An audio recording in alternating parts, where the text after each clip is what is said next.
Hello and welcome to Salmon's Pizzeria, your favourite slice of Scottish football. My name's Josh Heggie, I'll be your host today, joined with Ethan Hampton and Jenna Thompson. Ethan, Jenna, how are you doing? Not bad yourselves? Yeah, been pretty good. What about yourself, Ethan? Yeah, been all right actually. I feel bored though, to be honest. Like I think it is Scotland related. We should be coming here kind of like absolutely buzzing, but I just feel like I should have been sleeping that entire time. Hard Yes, to watch. absolutely. So, obviously, Premiership So took a break this weekend. It's international window. So, Scotland have just finished their match with Belarus. We were all watching and we all kind of wish we weren't. But we'll talk about that game set later and we'll kick-start our discussion today with that match on Thursday night at Hampden Park against Greece. Um, there was a few shocks in the lineup after when we played Denmark. Steve Clarke opted to go with 4-4-2, kind of shocked the nation, and there was talks whether he would do that again, but he reverted back to the 4-3-3. Big name missing out was Billy Gilmore, but Ben Doak was in this time. So I'll start off with Ethan. What did you think of the lineup against Greece? yeah, well, to be entirely honest, my biggest sin with Scotland over the years is I tend to hate how they would try to kind of shoehorn players into the same lineup. But I think that's actually one of the positives I give to Steve Clarke. I don't think he really falls under that same sword most of the time. Um, I think it's mostly kind of relatively well balanced. But obviously, in terms of, it's easy to look at a team lineup and say, that looks good going into it, and then you see how the team actually then unfolds, and then suddenly, that lineup that maybe looked decent before doesn't look so decent in hindsight. Um, and yeah, that was the game. Again, a couple of days ago, my memory is quite poor, but from what I recall, we really needed the subs off the bench to kind of get a foot up the backside and get the gears kind of turning. Specifically, I think when Billy Gilmore came on, that's when the team looked a bit more healthy. Um, but yeah, in terms of the lineup, from what I can remember, I don't actually remember having many faults with it at the time. But as the performance then grew on, it became very evident that this wasn't the way to go. Absolutely. And Jenna, what were your thoughts? With anything you would have done differently from Steve Clarke? Let him in from the start, but I think that's just me being biased there. It That's the Motherwell bias out already. It's not even. has to. I don't know why he's expecting anything different at this point. Well, it's more now a question like about the starting lineup tonight. Obviously, at the time of recording, we've just beaten Belarus. I was expecting Dykes to be in the starting lineup after the impact he had. So I think that was more of a surprise for me compared to again the previous lineup that started against Greece. Yeah, so obviously, but we're going into the Greece game, having played Greece twice in the last kind of few months in the kind of Nations League playoff game, got that really lucky 1-0 win away, and then got pretty much battered 3-0 at home. And Mm-hmm. there was a lot of kind of pessimism from Scotland fans. And safe to say, early doors in the match, Pavlidis has a chance that you're expecting him just to burst the roof of the net. That kind of ball gets fired across the 6 yard box, and it's a really easy tap in that he just doesn't stretch his leg out far enough to tap in, and straight away, Scotland under a lot of pressure. Um, but I feel as if Scotland they did try and get themselves back in the game, and one of the tactics that they tried almost straight kick-off was utilising Ben Doak out on the left hand side. And how much of an asset is his pace into this Scotland side? Yeah, it's not just pace; it's just his direct style of play. He's quite hard to get the ball off of, which in itself is an asset. And you get some players that, when they've got the ball at feet, sometimes it's a bit of an awkwardness. Sometimes it is just like their builder's tough to tackle. With Doak, it's not like that. It's pure skill. It's technical. It's grace. He's quite elegant on the ball.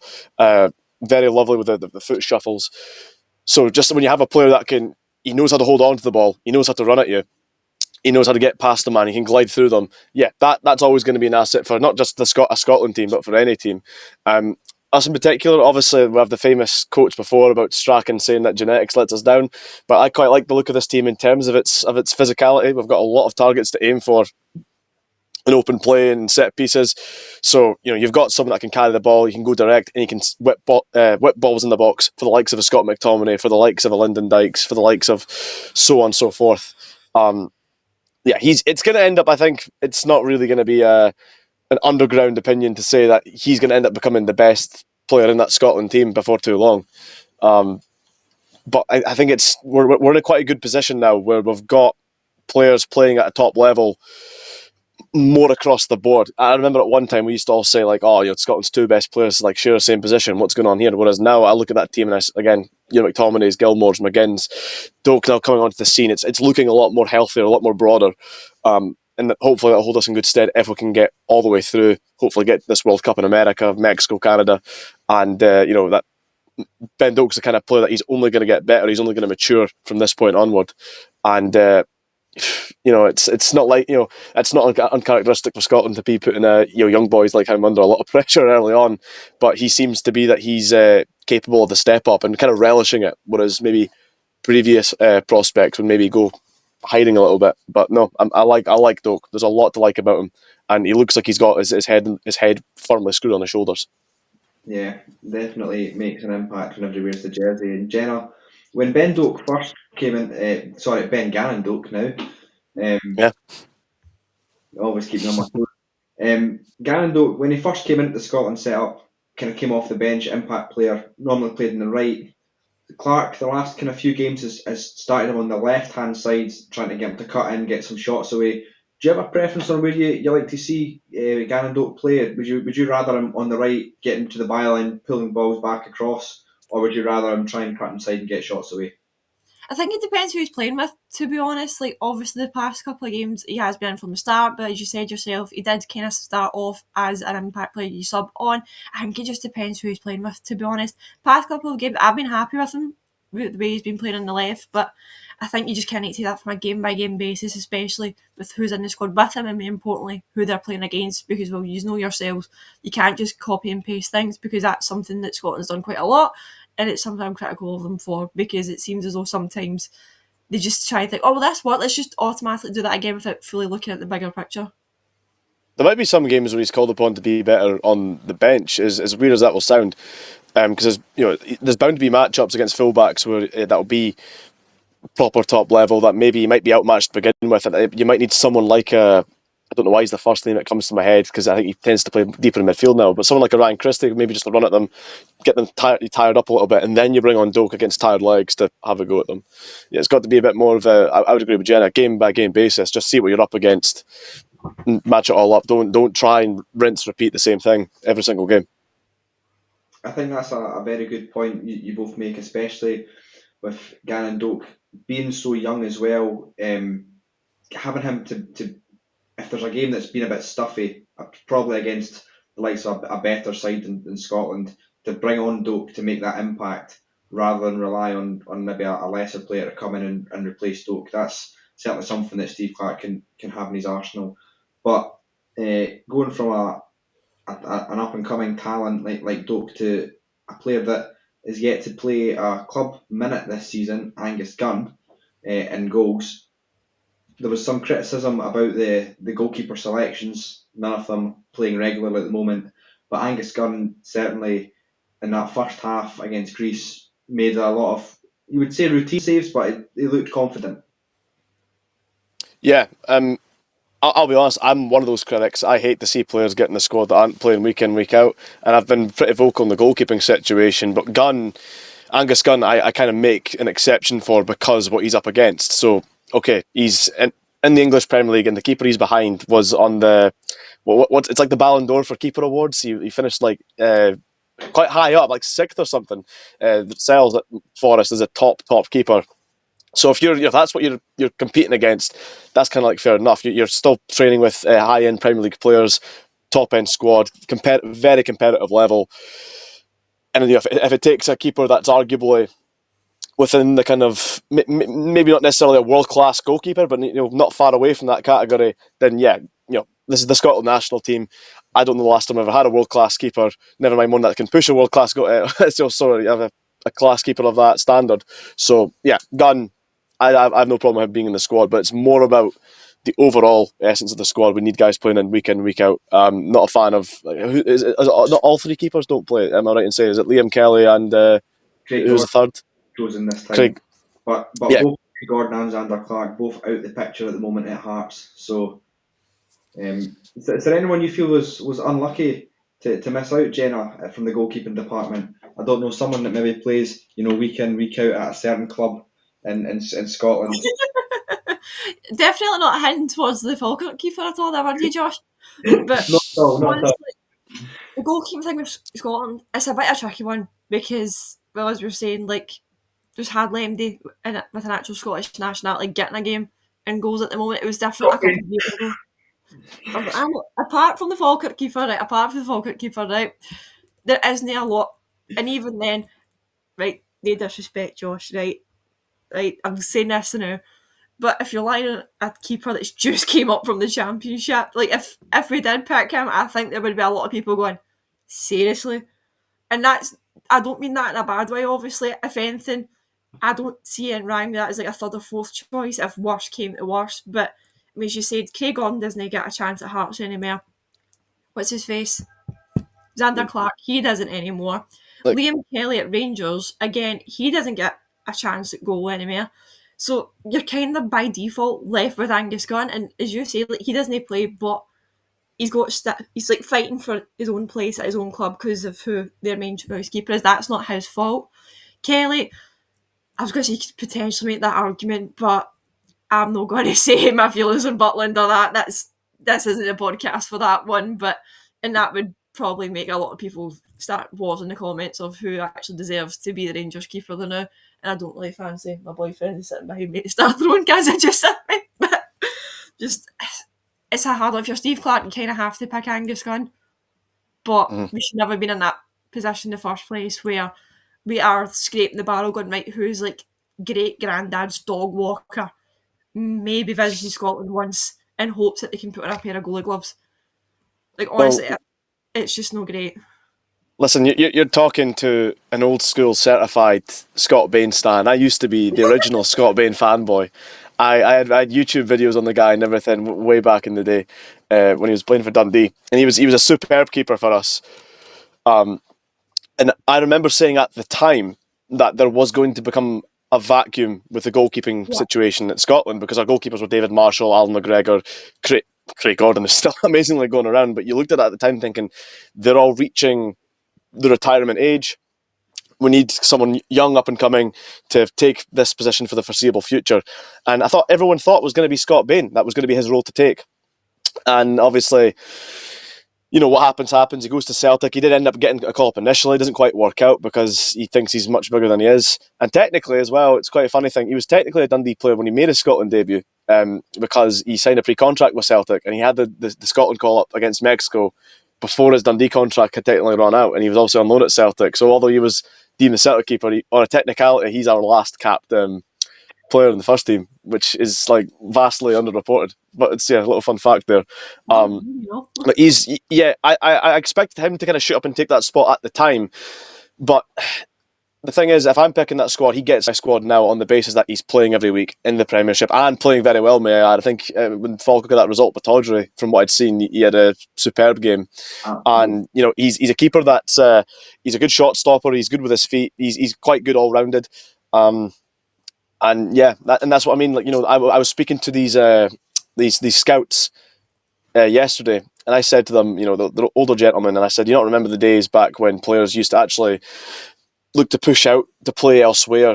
They would move club to pursue an international career. You never get that anymore because now we've got guys that they can sit on the bench all they like and they know that they're going to get called up regardless. And like I say, I'll say it until I'm blue in the face or 8 feet below on the ground. Scotland should never be looking to have that as a squad. We should look to have players that play in, week out, earn their place by merit, and especially with goalkeepers. We can't afford to have boys playing that are rusty. So for me, Bain should be one of them that should be at the very least in consideration for one of the three spots. There's others that play. I'll get slated if I list the other ones because with the level they play at and whatnot.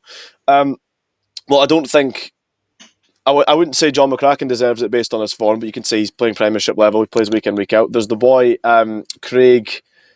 How do I pronounce his surname? He's the keeper for MK Dons in League Two. Plays every week. Is it McGivory? McGivory. He had a few Yeah. calls when he was at Portsmouth in the kind of John McLaughlin days when he was kind of kicking about the Yeah. bench. I think he had a third choice squad. Exactly.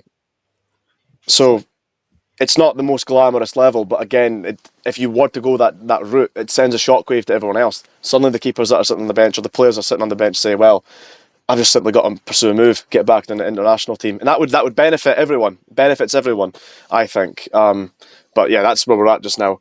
But I'm not going to point any fingers. It's only Ralston. But yeah, there's certain players all across the squad that meet that criteria that I've never been a fan of. But yeah, if we're talking about the goalkeeping specifically, yeah, Scott Bain deserves to be within the shout. And I say that, as someone that's not his biggest fan anymore. He lost me a while ago. Yeah, I personally think Scott Bain's had a great start to the season, and he probably should have been. I'm not saying by any means he should be starting or even potentially second choice, but he should have been in as the third choice keeper, in my opinion. But overall, I thought Angus Gunn was excellent in that first half. We'll come back to a moment of Angus Gunn's game against Greece in just a little bit of time. But half time, 0-0, a bit of a boring first half. Greece looked the more threatening. Scotland had a couple of chances, but again, nothing clear cut. And then second half, just as Scotland maybe tried to get into the game a little bit, disaster strikes. Aaron Hickey, who has spent 2 years on the sidelines recovering from injury, breaks down with what looks to be a hamstring injury. And on comes a certain player that you just mentioned, Ethan. Tony Ralston comes on, and first of all, we'll say that Tony Ralston again hasn't played much this season and got the call. That was quite. Max Johnson, who was in the last squad and played in the last game against Belarus, didn't initially make the cut and then got drafted in. So, do you think that they knew Hickey was a risk? I'd say so, because if you're actively doing that, then you kind of know deep down, like, this could go either way. Do you remember coming from, like, if he's just came back from injury, you're vulnerable in that state, let's be honest. It doesn't matter if you're playing for club or country, and you're first making your comeback from injury, you're always going to be slightly more vulnerable than a player that's not. That's just pure common sense.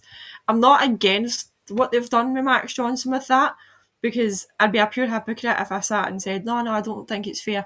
Players that don't get played very much are still getting called up, and then be like, oh no, well, you should have been called up in the first place. Like, there's nothing wrong with having a plan B and a plan C. We've largely just kind of spoke about it there with the keepers. It makes sense, but again, maybe I'm just being a bit blinded, but I think Max Johnson is a really good player, and I think he should be getting more minutes overall for club, never mind for country. Yeah, so Clarke opted for Ralston, and within a few minutes of that substitution, Hickey being forced off, Greece finally break the deadlock. Tsimikas just manages to smash home. Nothing I don't think the goalkeeper could have done about it, but I felt it wasn't the best chance Greece created in the match. I felt it was a little bit sloppy defensively from Scotland, and certain players I felt could have done better, Ralston one included. But what do you guys think, Jenna? Do you think it was a good goal, or do you think that Scotland probably should have defended the lines a little bit better? To be honest, I think it's a bit of both. Like, it was a good goal, but it was a good goal because we made it look better than what it actually was, if that makes sense. Ralston's been a bomb scare for years. We've said it all through the Euros as well. I don't know why he's still getting a call up. I don't know what sort of blackmail he's going to Steve Clarke, right? But I'm sorry, I think he's a shambles and should be nowhere near a Scotland squad. But that's maybe just me. Ethan? Yeah, Ralston's pish. He's well, he's obviously Steve Clarke sees him as someone that you can trust, which I find baffling personally, because I don't think he's particularly dependable. And of course, in the Euros when we played that decisive game against Switzerland, yeah, I've still got PTSD from the back pass without looking for Shaqiri to score. So he's not dependable. I think he should do better in that situation when he gets beat on his wing. Overall, he's not the only one to blame. If I'm going to be entirely honest, I thought it was quite. I think you're right. It was quite sloppy to concede. It wasn't the best chance Greece created, but at the same time, I think Greece are a very good side, and we've kind of maybe, in terms of what I've seen in the media here, I think we've kind of vastly underappreciated how good of a side they are, at least up until that game. I went to that game expecting us to get beat, just like we did with the 3-0 drubbing previously. But the positive was, as soon as we went a goal behind and got that, it was, or more or less, once we got the equaliser, that's when it seemed like the players were beginning to kind of turn up and show up. And maybe, I don't know, is that the sign of a team that was showing that they're playing for their manager with all the critics? Because it was all effort. And Liam McLeod's commentary, I thought, was quite bang on when he said it was the most pickpocketery display that he'd ever seen. Because truth be told, Greece should have walked all over us. But like I say, a fantastic result. And there's more elements to go into. I'm sure you'll want to bring them up later on. But for me, Lyndon Dykes coming off the bench, I thought was excellent, superb. But if we're just going to stick to this goal, the nature of it, yeah, I don't think the cross should get in the box. And if I remember correctly, I think we've got, is it three dark blue shirts, just marking absolutely no one. And then the one threat in the box just struts in, sends it home. It's poor. I don't know if it's maybe down to this addiction to zonal marking rather than going for man, or if they've just simply switched off. Either way, to me, it's either explanation is unacceptable. I think for a national team, we've got to be much more disciplined.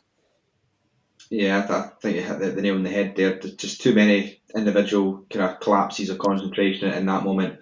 But just as we think that's the deadlock broken, it could be a cricket score the way the game was going. Against a run of play, for Scotland get a corner, Christie takes it. We all think he's mishit it. It kind of falls back to Robson himself, puts it back in the box. Grant Hanley, just being a nuisance, knocks it down. And Christie, who took the corner, continues his run into the box and smashes it home. But disaster, the offside flag's up. And to this day, I still don't understand what line's been drawn, because Hanley looked miles offside. But I believe there was a guy behind McTominay in the camera angle that had a trailing leg, and Scotland back on level terms. A set piece. Obviously, Scotland have the new set piece coach from Leicester City in their ranks, so that's something they've tried. It's certainly a different style of corner, trying to swing one into the edge of the box rather than load the box. But personally, I'm a fan of trying to switch up corner routines, and this time whether it was the best executed or not, it's a different question, but it managed to work our way. No, you're spot on, but the whole thing, as you said, like when you look at the actual VAR check, what they try to do, is a shambles. I've said it once on this before, and I'll say it a million times. I hate the offside rule. I absolutely despise it. If that was the one thing I'd change about football, it'd be scrapping that, never mind VAR in the first place, because it just creates so many problems. Like everyone's saying, like, oh no, he's blatantly offside, but because some random person is like onside by like a smidge, it's alright. It's either it's alright or it's no. Do you know what I mean? See if you get rid of all that nonsense, I think it would just make the game a lot simpler. But maybe that's just me.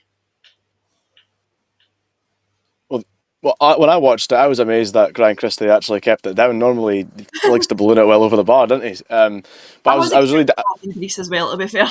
Yeah, it's a good finish though, because I think it's with his weaker foot, and he's a player that I've always admired in Ryan Christie, and I think he's always got goals in his game, and probably underperforms in that regard. When he played for Celtic and Aberdeen, he was very much more of the 10 role creative type. Could whip them in from free kicks and whatnot. But I think at Bournemouth they tend to play him more as like a 6, but he does an outstanding job for them there in that role. So he's obviously quite a versatile midfield player. Got an engine on him box to box, so I'm happy to see him contributing more with goals, and hopefully that can continue, because he's definitely got it in his locker. He's, like I say, I think he underperforms in that aspect. And we're quite a good team in terms of chances falling to wider parts other than the strikers. When you look at, it's normally Scott McTominay or John McGinn that kind of pulls us out the danger area all the time, or more often than not. So yeah, Ryan Christie, excellent run, good finish. Simple as you like, but like I say, he could. I don't want to sound like like Graham Souness when he's like slagging the Paul Pogba, but he should be doing more. But I think he can do more. So hopefully we'll see more from him, and just in terms of output in front of goal. Yeah, he did say in his post-match presser that it was the first time he'd scored for his country in quite a while. So hopefully that kind of gets the duck off his back for getting scoring again and a bit of confidence. Obviously, he picked up the yellow card, got himself suspended for the Belarus game and missed out. But hopefully that will That's give him right. going forward.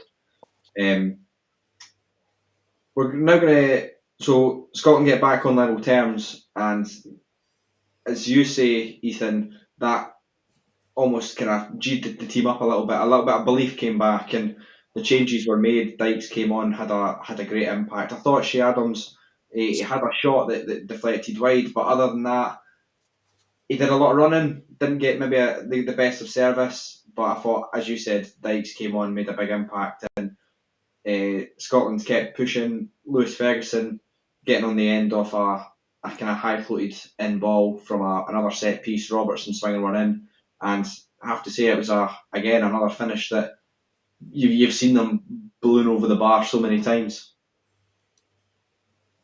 Yeah. I mean, that my favourite goal of the game was the one from Dykes. Is that one that you mean? Sorry, not the Ferguson one. Ferguson one. Sorry, yeah. Fires it to the roof of the net. Yeah. That was a great finish as well. And my first thought was, isn't it funny that it's the player that is usually snubbed by Steve Clarke is the one that comes in to save the day for him. A captain of a Serie A team that does exceptionally well in Bologna. I think we're hopefully after that we're going to see Ferguson in the Scotland team way more often now, because I think it's baffling to me that it's taken so long. But he stepped up. He made his case. As you say, toe pokes it in the roof of the net, scramble in the area. Would have been surprised if it went over the bar, and it gives Scotland like a massive lift. Again, similar to Christie in the sense of what he's got in terms of his output in front of goal. I'm sure we all remember his Aberdeen days where if he wasn't scoring from the spot, he was maybe scoring overhead kick against Burnley, or that last minute header against Rangers at Hampden. He's again good goal scoring output for a midfielder. And just a very tidy player too. So he was probably if I could pick anyone to score, it would have been him, because I think he deserves that. He deserves that to kind of get his name out in the headlights and hopefully, like I say, establish himself in the Scotland team for the foreseeable. But in terms of just the goal, breaking it down, it's scrappy. But we take those all day long, don't we? You're on about the set piece coach coming in from Leicester. I'm actually quite surprised it's taken as long as it has for the set piece coaches to become more mainstream, because you think about like the mega expensive players all across, the multi-million players that most national teams, there's like massive superstars that we think, well, what chance you got. What they offer tends to be more an open play. When it comes to set pieces, that it's a bit more of a level pegging. That's all about grit. That's all about graft. That's all about who's willing to compete. And it's an opportunity to catch your opponents off guard. If you make it as awkward as possible, you're always in with a chance. So that's exactly what that was. I think, does the keeper drop it before Ferguson smashed it home, or is it just they failed to clear their lines? Like I say, it was just because it was a couple of days ago. My memory's a bit hazy. It's kind of floated in, and one of those ones where it's kind of headed off the back of a few players, and I think it maybe ricochets off either Hanley or Suter, and Ferguson's just bounced.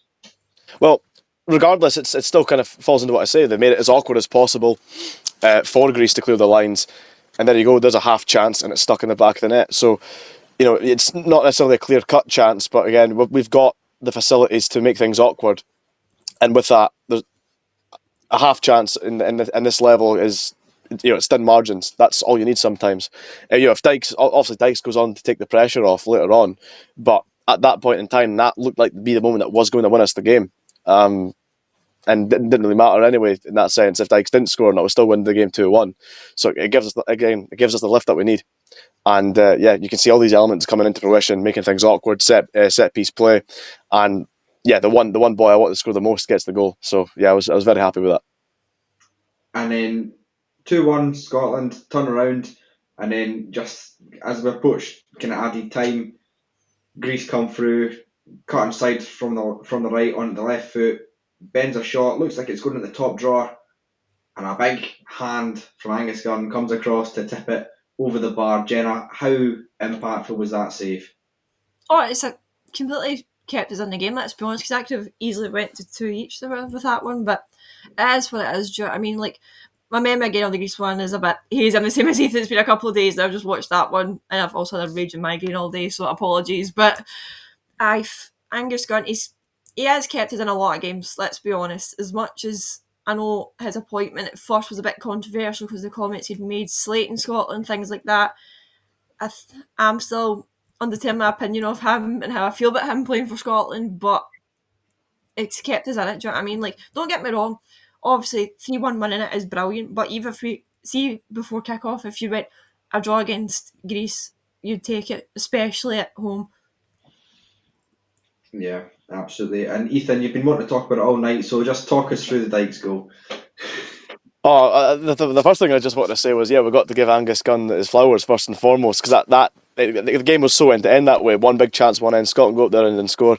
Yeah, we've got to give Gunn his flowers. Guns his flowers, specifically roses. Call it Guns and Roses. There's your podcast fucking title right there for you. And that's why he's a stadium announcer.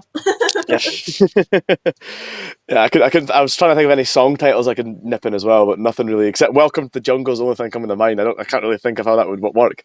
But yeah, Dykes.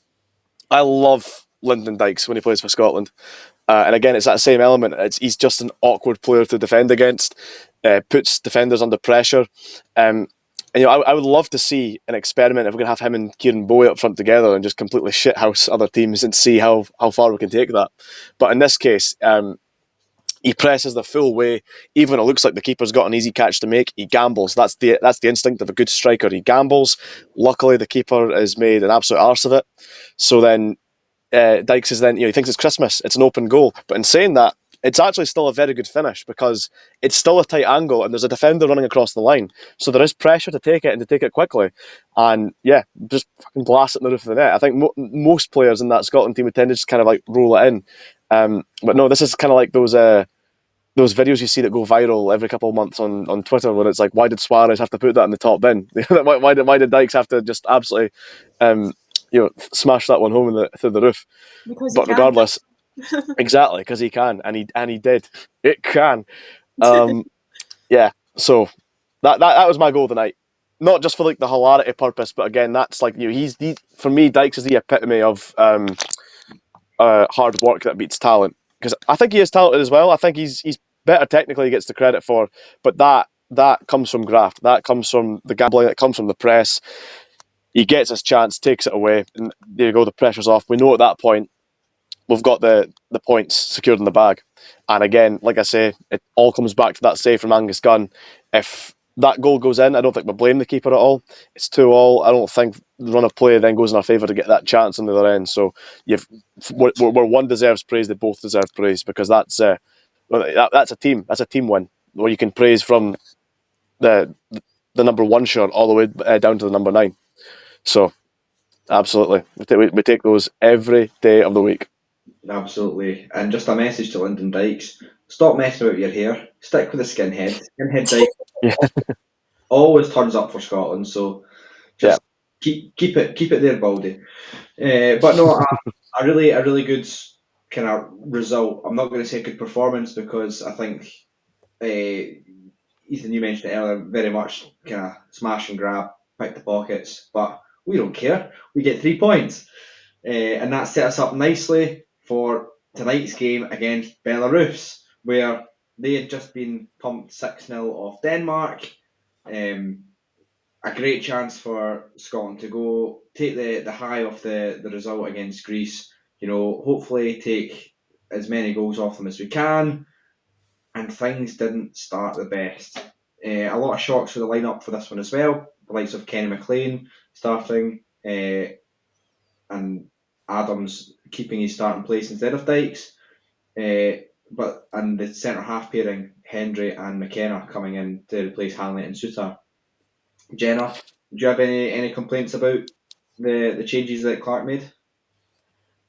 Now that the game's actually been played, no, but at the time I was a bit like, that's interesting. And I just kind of left it. I was like, I'm not even going to say anything, I'll see what happens. But it worked out in our favour, don't get me wrong, but I'm one of those ones, to be fair, I'm Steve Clarke's biggest critic, honestly. He could put in I know this is physically impossible, just ride with me here for the metaphor, right? You could have like a squad full of like Pele, Maddox, people like that in the squad, and I still like, don't know how I feel about this. Just because with how Scotland is now, I think you will see what I mean. But we're getting results, and they're good, right? 2-1, good result. 3-1, good result, right? It's just that painful watching us get there. Do you know where I'm coming from? That every team sheet, no matter how good it actually is, I look at it and go, oh dear Christ, why is this happened? No matter how good it is. I don't know if you guys get the same way about it, but when it comes to Scotland, my heart's in my mouth before the whistle's even blown for kick-off. And then by the end of it, I'm like, Steve Clarke masterclass. Always knew it. Always knew straight away it was going to work out. But I'm happy with it now, but when I seen it before kick-off, I was a bit about it. Ethan, would you have made any different changes, or what did you think of the lineup? I remember thinking that he's obviously he obviously feels that we can afford rotation for the game against Belarus. And again, I wouldn't say I disagree with that. I would have thought, well, yeah, and you've got to that's the whole point of having a squad. You've got to kind of pick from the rest of the pool. So yeah, amazingly, again, I'm normally quite a harsh critic of Steve Clarke.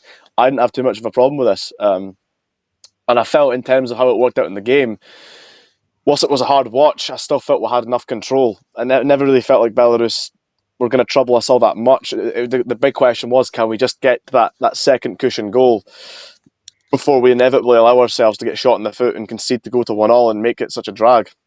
Because of course we thought they did before the goal was disallowed, and then of course McTominay puts us 2-0 up, and then it's by the time Belarus do score, it's still kind of easy sailing. We're on the back foot under pressure for like 2 minutes, or at least it felt like 2 minutes to me. Then washed away. So no, I don't have a problem with the rotation. I think it was maybe the sensible move because we had to win against Greece. That was the big one. So if the trade-off was right, that have to have a proper team performance against Greece, and then you get the result and it allows you to then rotate for the next one. Yeah, we take that. Absolutely take that. That's the way to go. Different story, I guess, if things go the other way. But thankfully, like I say, we could take a half measure with Belarus, and I say that respectfully. Belarus, of course, national team, they're bound to be all right. As you say, they went off to Denmark and got absolutely hammered. They're going to be the one of the weaker teams of this group. I don't know. I think at the time of the recording, the Denmark-Greece game will be on just now. I don't suppose you've got the score, do you? Anyone knows the? 3-0 Denmark. 3-0 Denmark. Yeah, there you go. So behind me. So yeah. So it'll be interesting by the time we play Denmark at Hampden, because that looks like that could be a straight shootout for first place to top the group, if I'm not mistaken with how the points work out. But yeah, as I say, in terms of lineup, I didn't have any problems with it this time.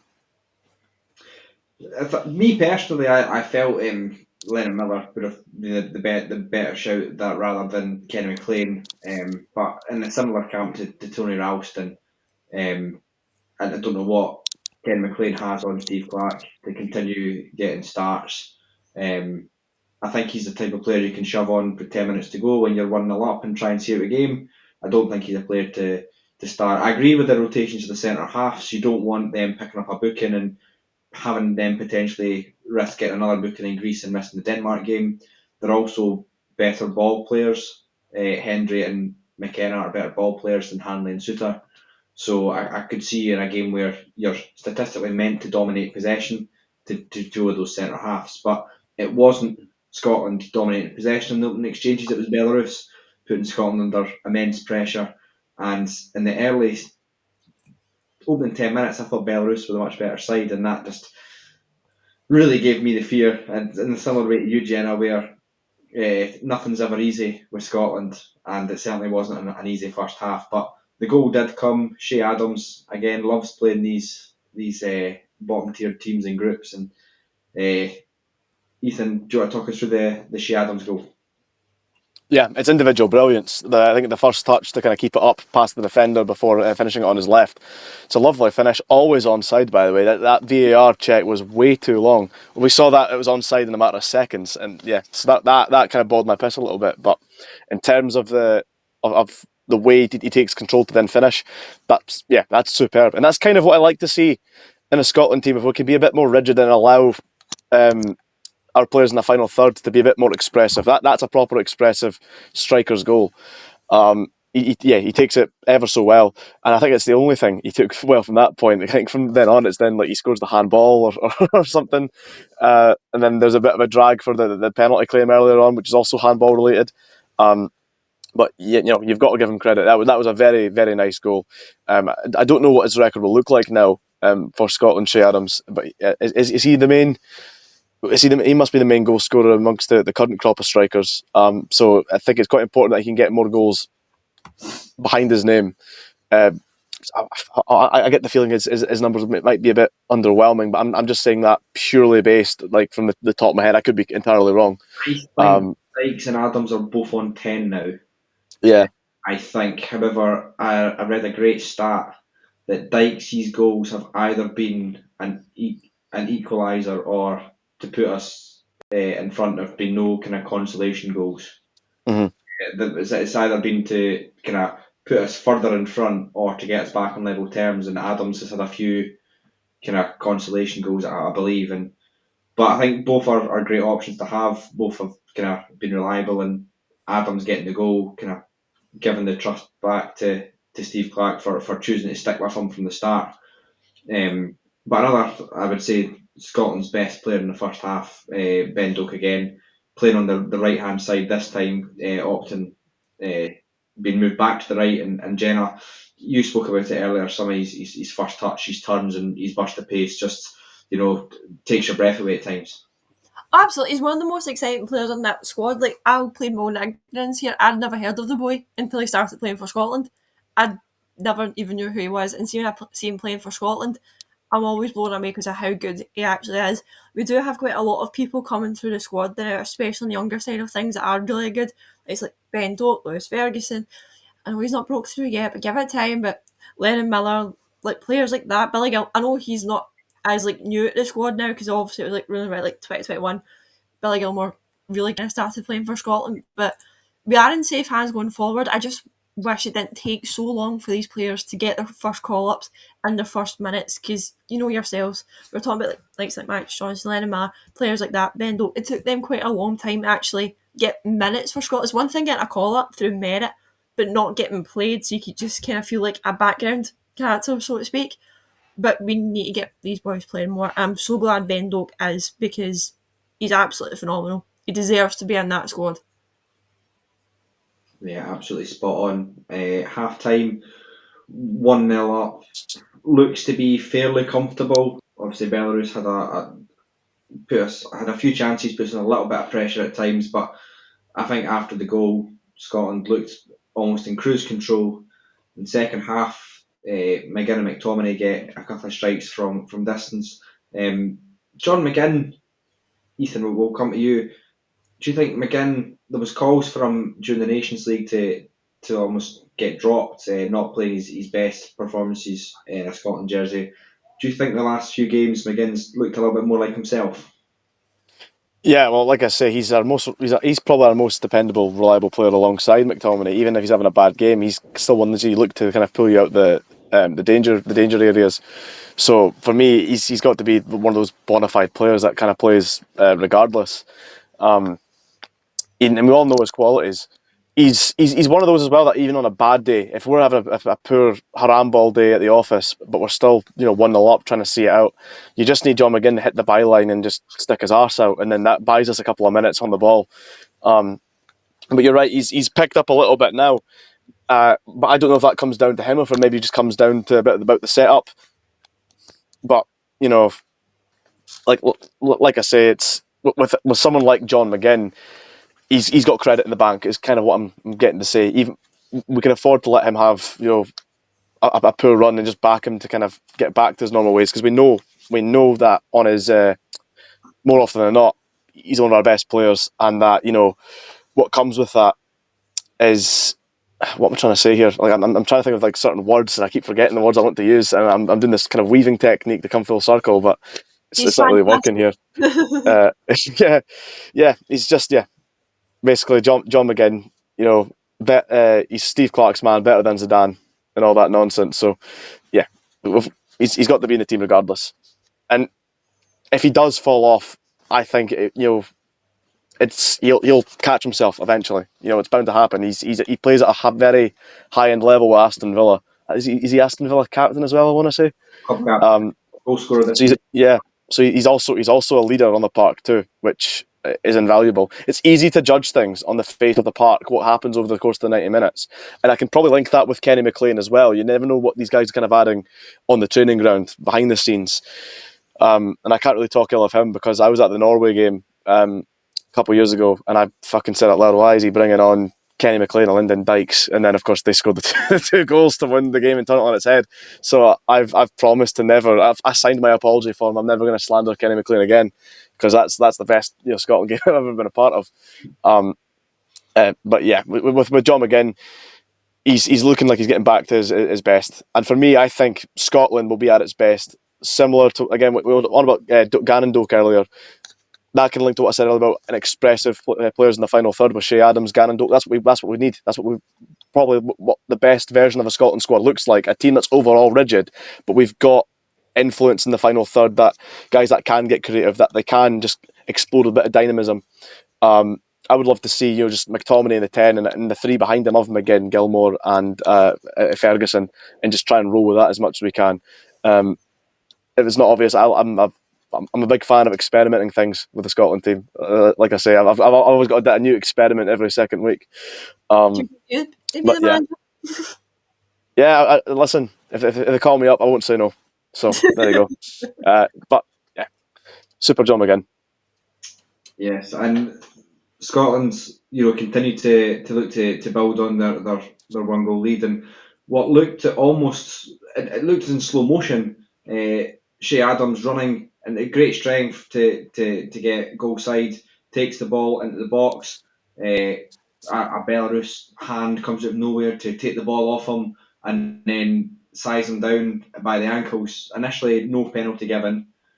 VAR went to have a look for what was the longest VAR check I think I've ever watched on TV, and eventually ruled out no penalty given because Adams is judged to have handled the ball himself before the Belarusian defender got his hand on the ball. Jenna, what did you think of that really bizarre where they checked three different things before the decision was given? Well, funnily enough, did you guys ever watch the VAR review thing? It's like Gordon DL and Millie Collum that Sky Sports do. Yeah. I watched a bit of it last night, and it was, watched half of it before the darts came on. And the part that we seen was actually just asking questions about that, about handballs. How come in some instances can something like that be a handball and a penalty or a goal chopped off? How come other instances the same thing can play out again?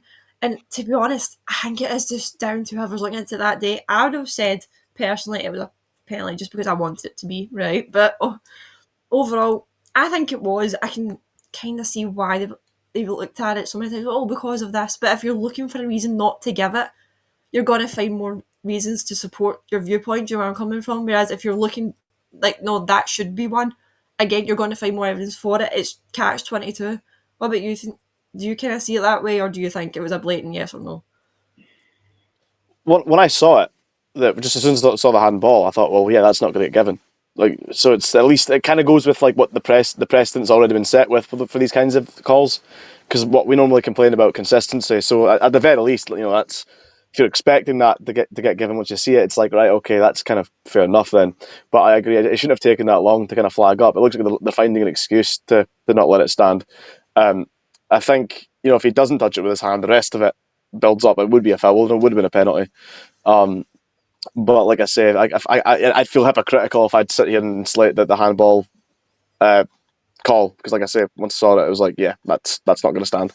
Yeah, I'm very much in the same camp there. That it's a foul. He's used his arm to gain the advantage on the ball, but I thought that was a ridiculous VAR check to check three incidents before checking the fourth incident to rule it out. And yeah, not impressed with the way VAR was used, and it felt as if VAR was constantly being used for, I'd say, that middle portion of the match. As moments after that, Belarus looked like they've equalised, dispossessing Scott McTominay at halfway, breaking forward, ball in from the left hand side, and Andy Robertson failing to make the interception, and Belarus looked to have got a goal back, and then VAR took its time again. And Jenna, do you think Belarus were unlucky not to be awarded that equaliser? If I'm being biased, I say they're absolutely not unlucky. But again, it's just one of those things like VAR. You're either for it or you're against it in those situations. If you're looking for a reason, rule it out. Do you know where I'm coming from? Look, it is what it is. My instinct when I first saw it was I thought that's weak as piss. I was expecting that to stand, but then I watched it back again, and yeah, there's the two main elements I think they talked about was that there is a leg that comes out to kind of trip McTominay up, and you can maybe kind of argue that the way that the player kind of utilises his elbow is going into his ribs, and that's because I thought it was shoulder to shoulder, and I watched it back when maybe it's not.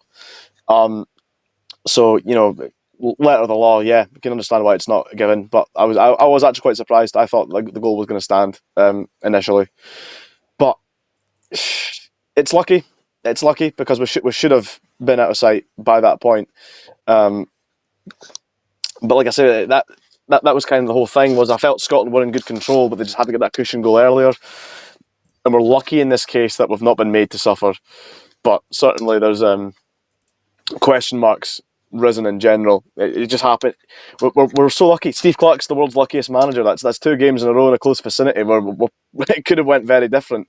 So when luck does go our way, then we've just got to it's not as if we can just like appeal the fucking games now, can we? And say no, we've got to play it again and win on merit. No, we take it, we move on, and take it with a bit of grace and say, yeah, but we were lucky today, lucky against Greece.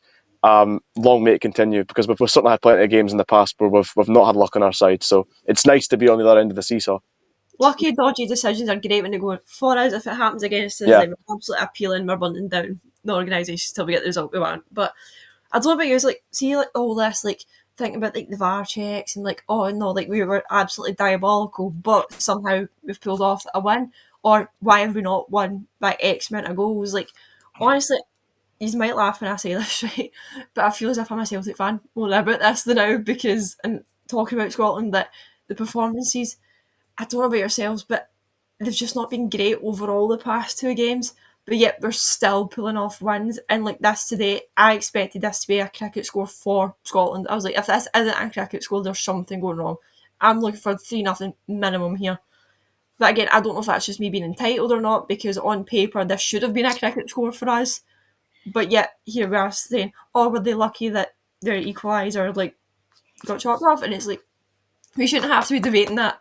Do you know what I mean? Well, Against yeah, no, I get what you mean. I personally never go into any game thinking, yeah, we should be winning this 3-4-0. But at the same time, it's more about performance than it is result. It should have been, we should have looked to have been more comfortable earlier on. That's the thing. We had to be more clinical. We had to be better with our output. Because you just felt it was good. It was coming at just 1-0. It's like we're going to shoot ourselves in the foot here. It's inevitable. And as you say, we got very lucky. So. I don't think you're wrong. It does feel like there's a bit of entitlement in a sense, because no one has any divine right to win games of football. But we know how good of a squad we've got, and that it could be doing better. And again, the style of play is sometimes eye bleeding. But I don't think we're actually all that far away from performing to more satisfactory. That's not the right word. To satisfying levels. Satisfactory. Yeah, thank you. Fucking, I'm having a shocker. I don't think it's a complex fix. I think, as I said, the personnel's there. Mostly there. I'll stand to it. Ralston shouldn't be in that fucking squad. Never mind the team. And on about Andy Robertson should have been doing better earlier. I would agree with that as well. I thought Robertson was quite poor overall. Because even for the disallowed, was it 2 disallowed goals? No, the disallowed goal and then the goal that they did score later on, I felt he should have done much better for a player of his calibre. And he's always been quite frustrating for me. I feel he's the standard he plays at Liverpool. He seems to never meet it with Scotland, and that's always kind of bothered me with his international career. Andy Robertson. Advocate, could you argue that's maybe down to how Steve Clarke plays him compared to what it's like at Liverpool? Just to play devil's advocate here. Yeah, no, it probably could be. But my first guess is, just because he's not playing with Van Dijk for a change. He's got to play with, Grant Hanley instead. And maybe you're not aware, but there's quite a big gap between Grant Hanley and Virgil van Dijk. So, but I don't think we're that far away from where we could be. And I don't like to say it, but I put that on Steve Clarke. I think it's just he's far too stubborn. He has his favourites. If he's willing to be just a bit more open-minded and change his ways, I think we could get to where we want to be. And that's what I loved about Steve Clarke initially. I don't know if I've ever said it written, but I called for him to get the Scotland job years, way before he was considered, way before he was even the Killie manager. And what I loved about when he first came in, if you remember when we qualified for the Euros, where Declan Gallagher and Andy Considine called up, and they stepped up to the plate, they played their part, got the victory, I think it was Serbia, and then we're through. And I remember thinking, those are guys that would never have gotten a chance under previous managers, and that's what I want to see more of. And now we've regressed. Instead of, again, picking the guys on merit, guys that could step up, we're going back to guys that are, getting splinters on their arse on the Celtic bench or elsewhere. So I don't feel that it's an impossible thing for Steve Clarke to fix, but in the nature of Scottish football, stubbornness, the arc of history is long, but it bends to the knee of fucking stubborn manager. Oh, damn it, camera. It bends to the knee of fucking stubborn managers here. So I hope he changes things up. I don't see it personally, but I think that's what fans can sense, is that the solution isn't complex and it's so close but yet so far. But under this current reign, I don't think we're gonna get it with Steve Clarke. But in saying that, we're getting results. We might top the group, and if we top the group and we get to the World Cup, we're all going to be going. Maybe not all going to America, but we'll all have high spirits going into the World Cup. But I think the main hope will just be that if we go through that, we're not just going to make a complete arse of ourselves as we did in the Euros. I think it's a mentality thing, to be honest, because this whole idea that we're always the underdog and we're just grateful to have qualified, we need to get that to fuck, right? And I don't like swearing these normally, but to put it bluntly, that has to get to fuck, because that's what let us down in the Euros last year, and Euro 2020, you could argue that one kind of made more sense because of the way we went in and out. It was COVID, everything like that. It was the first one in God knows how many years. That was more of a spectacle. No one expected us to get there. Let's not even think any of us expected Scotland to get there. Whereas now, we've had back-to-back Euros, we've got literally Ballon d'Or fucking nominees in the squad, and yet we're trying to pull the pity part. Oh, we're just grateful to be here. Oh my god, no! Change the mentality. This is a winning squad filled with some of the players that play in some of the world's best leagues. Why on earth are we not turning up to games and with the mentality of potentially qualifying for the World Cup for the first time since the 90s, given it, we have a right to be here. We have... You're spot on. Merit. We are top of... Well, potentially, depending on how things go, we came here top of the group. You should see us as a serious opponent, and if you don't, hell mend you, because we're going to destroy it. That should be the mentality we have. Even if it doesn't play that way and we get our arses handed to us like we did at the Euros, you would take that all day long as you had spirit, fight and belief. Did we have that against Germany? Absolutely not. We bet in the Switzerland game, and do not get me started on that last game of the Euros. Do not get me started on that one. We just don't have it, and it's a mentality thing, and I think Steve Clarke is the reason behind that, because at first it was, oh my god, this is great, but he's just kind of, that's like his one track, do you know what I mean? Like, oh yeah, like the squad, I'm not happy with this. He's just so down in the dumps with everything. I don't think I've ever seen that man smile, or even he's saying like, yeah, I was happy with the performance. Where is the happiness in that man's face? I've seen many like kind of strict, like cold facing managers still show a little bit of joy. Best example of that is, do you get me? Right? I've interviewed him many times after games, right? And obviously there's not video clips of it, it's all audio, right? But when you're talking about it, you can tell when he's actually happy with the result versus when he's just saying he's happy with the result. It's all over his face. Why can't Steve Clarke be the same? That man shows no passion and no joy whatsoever, so no wonder the mentality is, oh, we're just happy to be here. No, it's just not good enough. I'm sorry, but it's just not good enough.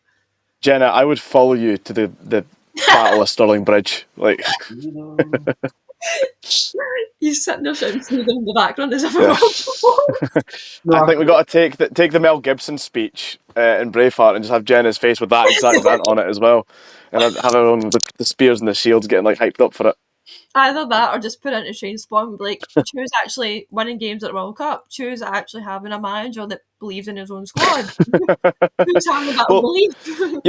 you're spot on with that first part specifically though about the mentality, because obviously they're going to say we're just happy to be here because it's been so long, otherwise. It's The reason utter it's been so bullshit. long otherwise, yeah, but the teams that never made it previously, it wasn't as if they were bad like Scotland teams. Those were teams that were vastly underperforming, except for the one that obviously got cheated out against Italy that one time in '06.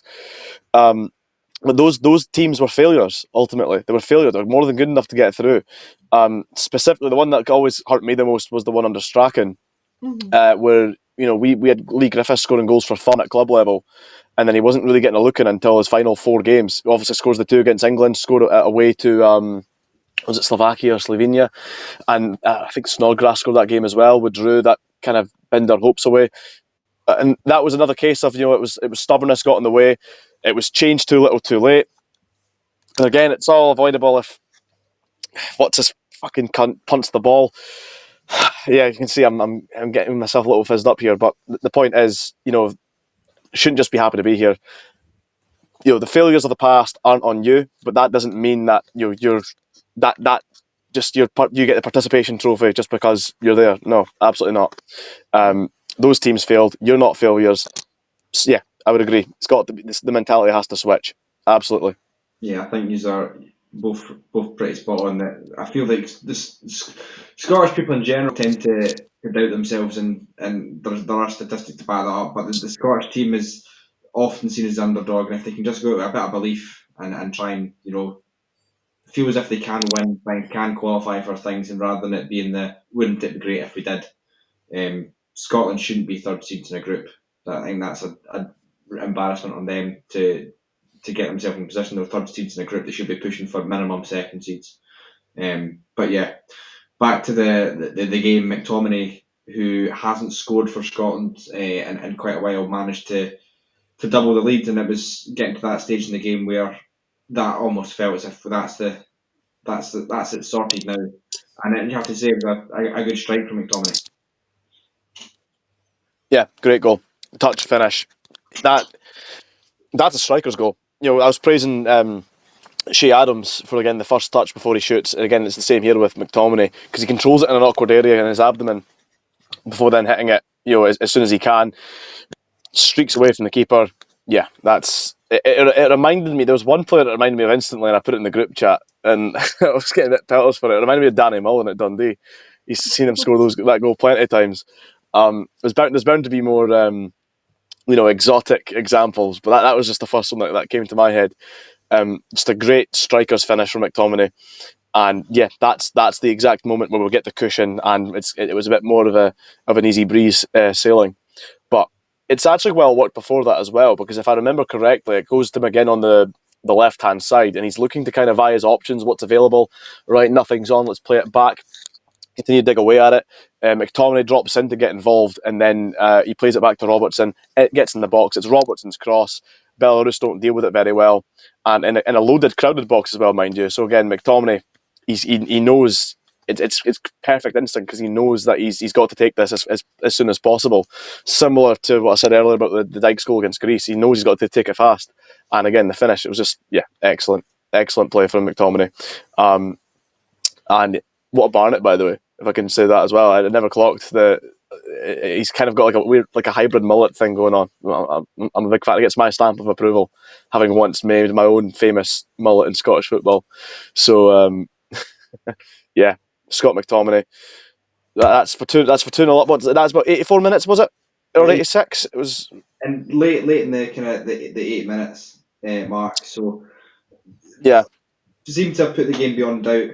8 minutes of stoppage time added on for the VAR checks that happened, and eventually Belarus got the goal that I, to be honest, think they deserved. Belarus put us under a lot of pressure. There was a lot of defending needing to be done. I thought the likes of McKenna, Hendry, and when he came on, Suter were kept pretty busy. I thought they initially defended the box pretty well when the long balls came in, but ball again breaks down the wing and cross comes in, and I have to say again it's Robertson who fails to clear his lines, and a bit disappointing, Jenna, wasn't it? They scored. Do you know what I mean? Like, if we've already 2-0 up, it's a wee bit scary because you're like, oh dear Christ, this has got like a 97th minute potential equaliser all over it. Luckily, it didn't. But you take it. Do you know what I mean? Like, I don't care if you lose a goal in the dying minutes of a game, as long as it's not an equalising goal. Do you know where I'm coming from? Yeah, well, it's the best time to concede 2-0 up. Very little time left, but I still think we've got to be disciplined for that as well. Oh yeah, Be much more disciplined. Try and hold out for the clean sheet. That, like as I said, there's a mentality problem there that we discussed earlier. That's it kind of showing. They should look to really seal this out. Keep things as controllable as possible. and it's And amazing. obviously there's a bit of a switch off. So yeah. And you know, one thing I was going to say that the last point. I'll just make sure to say it now, just so I don't forget it, is I think when the dust settles, we're looking at someone like Scott McTominay as potentially like one of the best players Scotland's going to ever have in terms of impact. I remember seeing it, the where he was listed in the goal scoring charts not long ago and thinking, like, wow, he's actually above some pretty prestigious names. And this is a guy that, you know, he's probably our most prized asset. And this was a guy that at the start of his Scotland career was playing centre half in a back three, if you recall. And now he's the goal scoring midfielder, the secondary striker type. So Don't forget Man United reject as well. yeah. That one. Listen, there's so many players at Man United that you can talk about that how are terrible when they're at Old Trafford, and then suddenly they move and they have the license of expression, and then they bang. There's so many examples, and obviously McTominay is one of a very hefty list. And he should be a bit of a cult hero over there. He scored in some very high profile games. I remember the one he scored, but basically from halfway line against Man City. But listen, he's a Scotland player. That's all that matters. As long as he doesn't move away from Scotland to play for anyone else, I don't care. And of course, he's only going to get better too. He's playing alongside some top players at Napoli, specifically Kevin De Bruyne. That's just a mad thing to think about. When how many years ago was it that we're looking at the Scotland team, thinking, oh, where's the answer going to come from? Who's going to be our guys to step up? And now suddenly we've got several match winners in abundance. We've got several guys that are playing at the top level, playing with in some cases world class pedigree of players. So Scotland right now, we look like we're going from strength to strength. Like I say, there's still a lot of problems, and some problems I don't think that will get solved. But yeah, I had to get my piece in Scott McTominay there. But in regards to the goal, Josh, it's just what I said. I think for me it's a mentality thing, and I'm very disappointed that in the both disallowed goal and the goal that we conceded is Andy Robertson, who's meant to be the captain, meant to be the leader, meant to be this world class left back of a world class Liverpool team. And he's just kind of let us down there, I think. Yeah, I think we're pretty agreeing on that. Robertson, obviously disappointing, but his kind of rival for that position, Tierney, did make a sub appearance today. Came on at right back for Ralston late in the game, and I thought that was a bit of a strange one. I mean, you've got the likes of Max Johnson available. I think Tierney at right back, just the balance wasn't there, and I know there was kind of clamours for that kind of earlier on in his career to play Tierney at right back, but I think tonight was the final nail in the coffin on that idea. I think that didn't work at all. No. But overall, 2-1, got the job done. 3 points on the board. There's no pictures on a scorecard. 3 points in the bag, and yeah. After the game, we were sitting top of the group. Denmark looked like they're going to hop above us on goal difference. Next month, we will face obviously Greece and Denmark. Greece away and Denmark at home. Huge opportunity. Need to beat Denmark. That's if we don't beat Denmark, we don't win the group.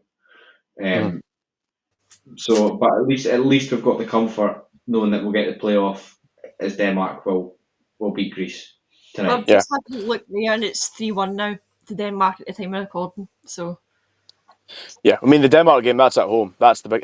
We played Denmark before Greece. Am I right in saying? No, Greece first, then Denmark. Greece first.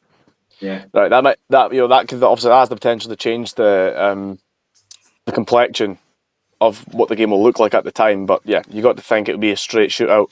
Scotland have the home crowd, a very rowdy home crowd. And hopefully we'll step up. That's all you got to ask for. I thought we did it very well actually against Denmark last time to go there and get a point, keep a clean sheet as well. That was a disciplined Scotland performance. we need that more Yeah. so again because that was lacking tonight against Belarus. And before we head off and finish the podcast, I'm going to ask you a question. I want one word answer. Will Scotland win the group? Will they come second? Jenna? Second. Second. Ethan? Second. I have absolutely no fucking optimism. It's depressing.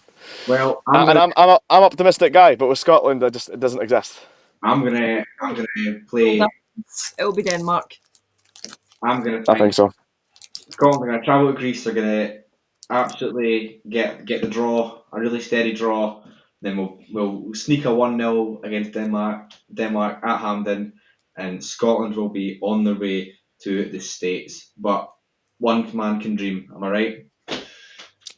Probably not. Anthony Ralston own goal against Denmark. That sends us down the shitter early doors.